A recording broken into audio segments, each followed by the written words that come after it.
Hi, here's a quick video on the relationship between side lengths of a triangle and the angle measures. Triangles are kind of cool, the way that they work and the way their angles kind of control the side lengths. So we're going to be talking about a side and then the angle that's diagonal or across from it. So I'm going to explain to you what I mean by that here first so that you know what I'm talking about. So if I look at this triangle here, triangle A, B, C. So triangle ABC. And I didn't do that. So in triangle ABC, I'm going to first focus on side AB. So side AB. This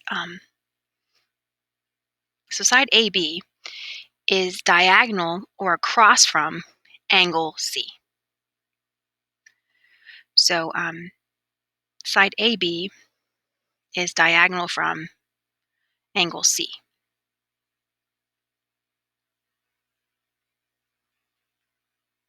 Or vice versa. Then side BC would be diagonal from which angle? Angle A. See how, oh watch, I'll do this again. So diagonal from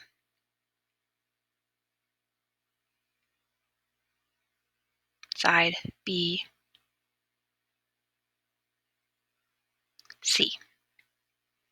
That's his BC.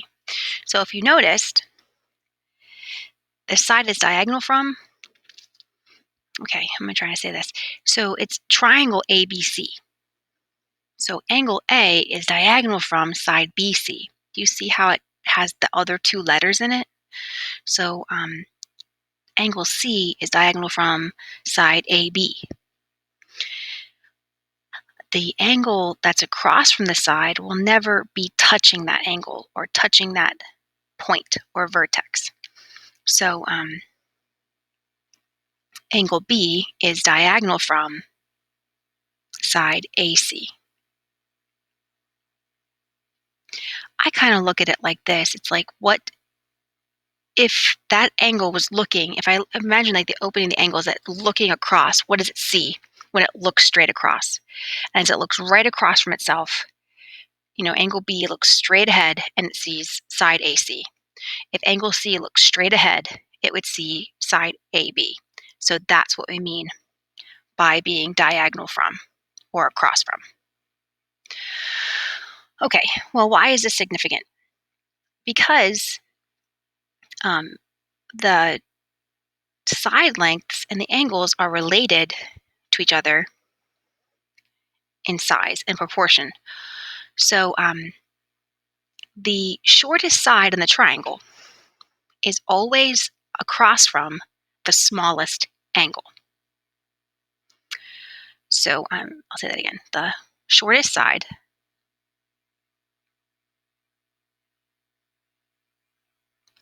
is diagonal from the smallest angle.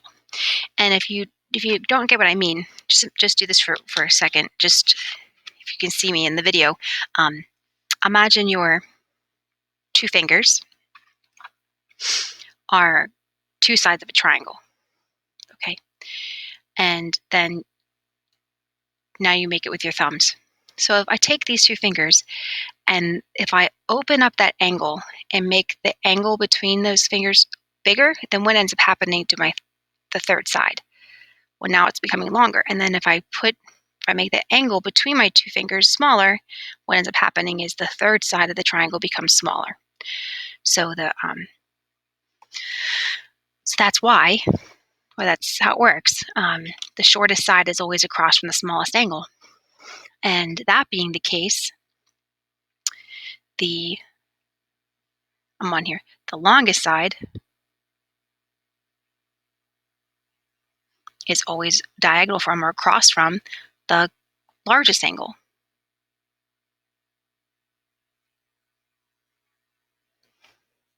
So in an obtuse triangle, the side across from the obtuse angle will always be the longest side. In a right triangle, the side across from the right angle will always be the longest side.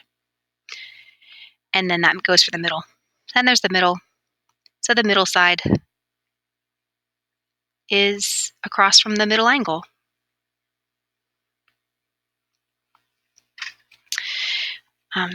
Yeah, so there you go. That's a little bit of a triangle fact for you.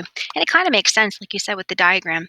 So if we're looking at the triangle we have here, the smallest angle is angle C. So that's why, although we don't know the side lengths, we know that side AB would be the shortest side. And it looks like the shortest side, and it would be the shortest side.